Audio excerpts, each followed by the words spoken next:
Hello! So today I'm going to be talking about my top 9 favourite books released in 2023. Why 9 and not 10 books, I hear you say? Well, the thing is, nothing else seemed worthy of making the list. Now, I could have put something in the number 10 spot, but I would have just been putting it in there to fill in the number 10 spot, which seemed really stupid. So I've just gone with 9. I will be doing a separate and much longer video of my favourite reads in the year 2023, and that is a very tasty list indeed. There are some absolutely incredible books on that list, and actually a few of the books that have made this list today have also made that list. But that video is going to take so much longer to make, and I just don't have the time before Christmas and New Year's because I'm going away for Christmas and New Year's. So yeah, that video will drop at some point in early January, mid-January. But for now, I thought I'd keep things short and sweet. Top 9 favourite books released in 2023. I have individual reviews for all of the books mentioned in this list. So if you do want to learn more about these books, because I am going to keep it very, very brief with each book today. I'm not going to go into too much detail at all. So if you do want a little bit of further insight into any of the books I mention, then feel free to click on one of the links in the old description box. And one final thing before I get cracking, what is my criteria? How do I decide what books should make my best books of the year list? Well, basically, I just think back. I try my hardest to think back without even looking at a list of anything. I just think back across the year. And I think, what have I read this year? And any books that stand out to me in any way whatsoever, anything that's coming to me, how much do I remember about those books? What is sticking with me? What is staying with me? That's how I create my list. So I don't actually look at anything. I just think about the year. I go for a nice old long walk, normally a couple of hours. I just think and I think and I think and I think, and all the books that come to me in that moment are the ones that I write down. Now, obviously, the ones that I've maybe read recently might be sticking in my head a little bit more than others, so that is a bit of an issue with my system. But more or less, I just try to go, what's stuck with me, what's not leaving my brain, that's probably going to make the list. However, due to this system, that does mean that some books make it onto my list that I may not have given a 5-star review to. There may be books on this list that I gave a 3 or a 4-star review to, but over time, the ideas, the themes, the story, they've really grown on me, they've stuck with me, and I can't get them out of my head, and therefore, they've made the list. So let's get cracking. The top 9 books I read that were released in 2023. Number 9, we have Big Swiss by Jen Began. An utterly hilarious and painfully honest account of obsession, depression, and relationships. This one really stuck with me because of its humour, its writing style, and its fantastic characters. This novel really doesn't hold back, and I absolutely loved it for it. Now, it's not a perfect novel, it does fall apart in the final act, and there are some structural things that I wish had been a little bit tighter,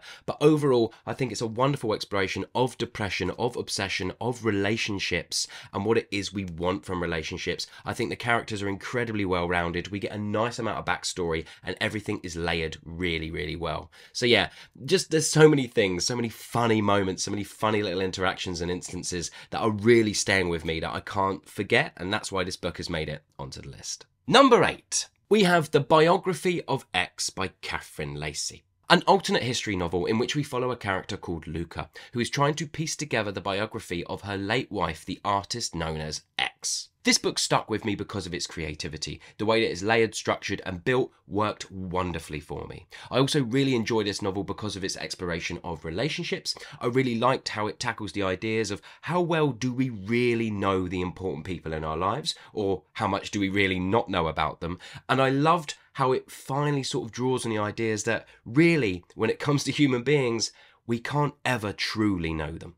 The writing is excellent all the way through, and as already mentioned, it is creatively put together. The structure, plot, pacing and build work excellently all the way through, and the characters are really well rounded, a lovely amount of depth to Luca and X. And finally, I think that Catherine Lacey did an excellent job of creating the alternate history that takes place within this novel. All of the shifts and changes feel like they build and layer upon kind of one event that happens early on in a really interesting but plausible way. Bravo to Catherine Lacey for this aspect. I thought she did it brilliantly. I would love to own the American hardback cover version of this novel because I think it looks amazing. I cannot stand the UK cover. I think it is horrible. So if anyone knows of how I might be able to get hold of the American hardback cover version of this novel, which I really, really want for my collection, please let me know how I might be able to do that. Also, if you wanted to get me a little Christmas gift, just putting it out there, Number 7 is Burnham Wood by Eleanor Catton. Dubbed as political eco-fiction, in this novel it's the hippies versus the billionaires. It's a thriller full of twists and surprises, but it is also an exploration of character and society. It's not your typical good versus evil thriller. It is so much more complex and so much richer than that. It's immensely readable with excellent writing, pacing and plotting all the way through. The characters are also excellent, well-rounded and all exist in the kind of grey area, which is where I like them. And it is also very, very funny all the way through and also very tense at times. It is just an excellent literary thriller.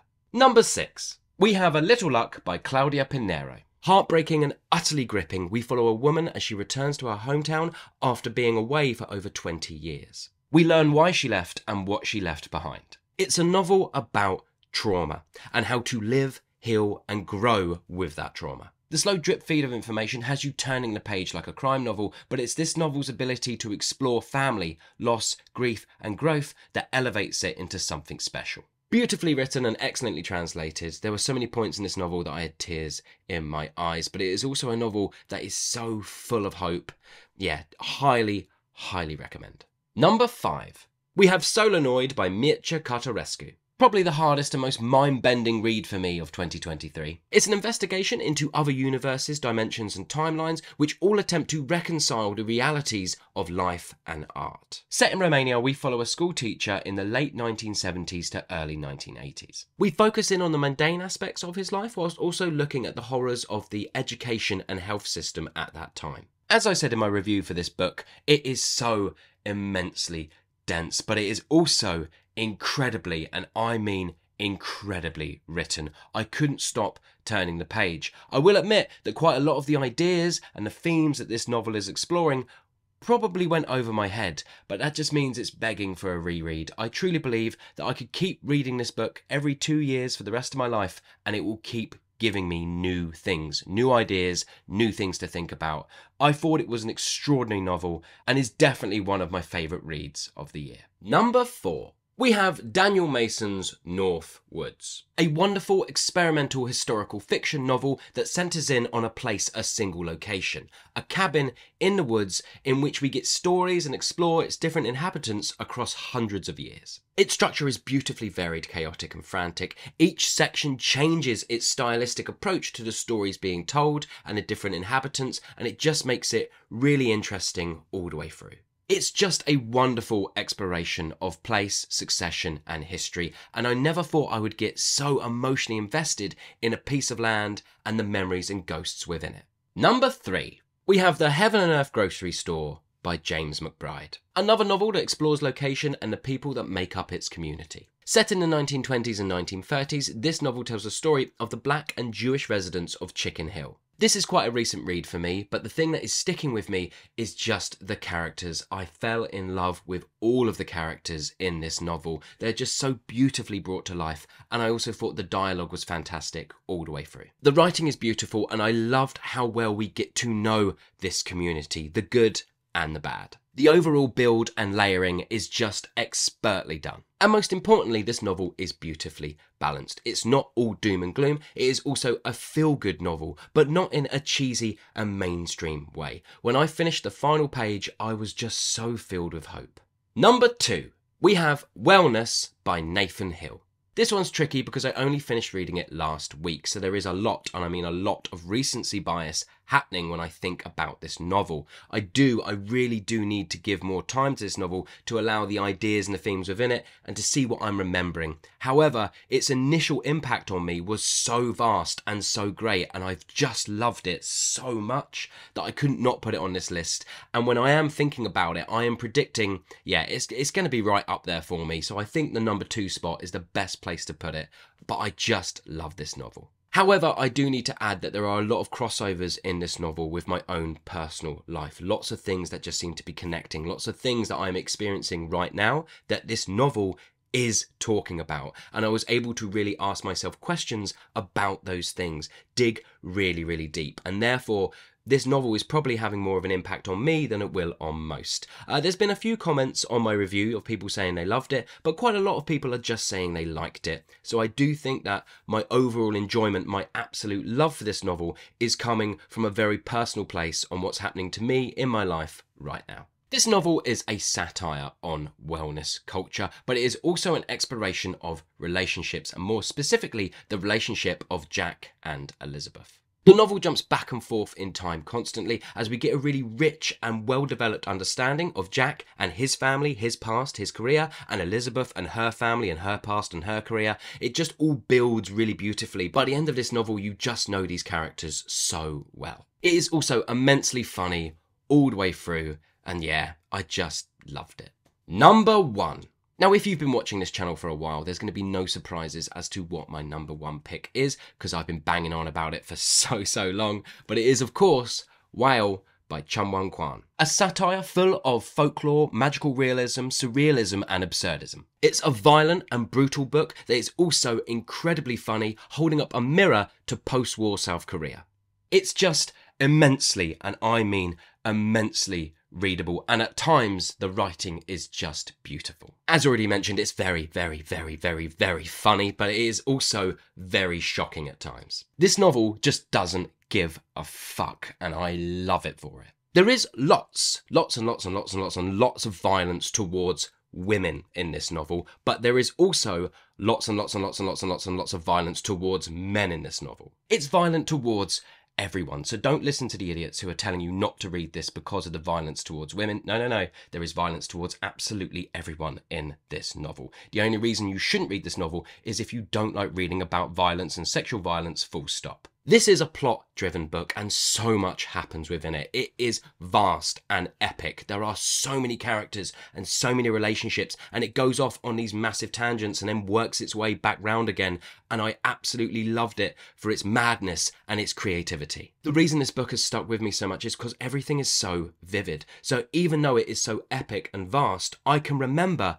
everything because it was just brought to life so beautifully. And I think it is the magical realist, the kind of absurdist, surrealist elements within this novel that are really kind of creating those images in my head. It's the reason that a lot of it has stuck with me, the kind of the violent aspects as well that I can't quite shake off, the imagery it creates. Yeah, I don't know, it's just a gush fest for this one. It's a masterpiece. And as already mentioned, by the time you finish this novel, you have just experienced so much, and by the end of it, my heart was broken. An utterly beautiful ending. So there you go, that was the top 9 books that I read that were released in 2023.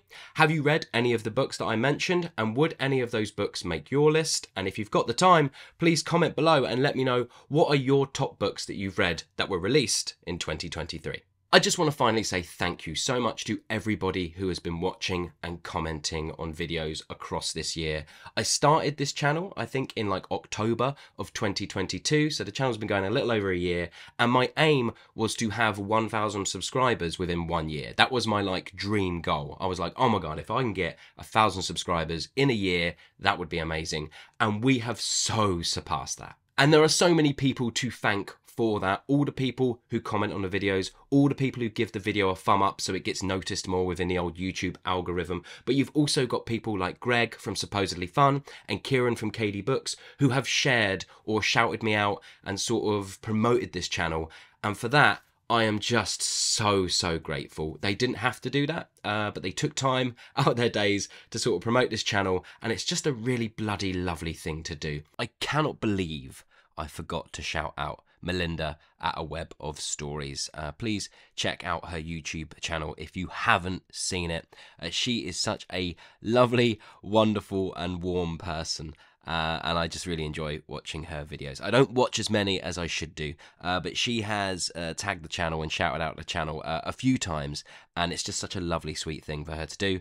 I am so sorry that when I was filming, I missed you off of the list of thanks. To be fair, there's a lot of other people I should be thanking, and I just can't sort of think of them off the top of my head. But yeah, thank you, Melinda at Web of Stories as well, for the shout-outs and the support.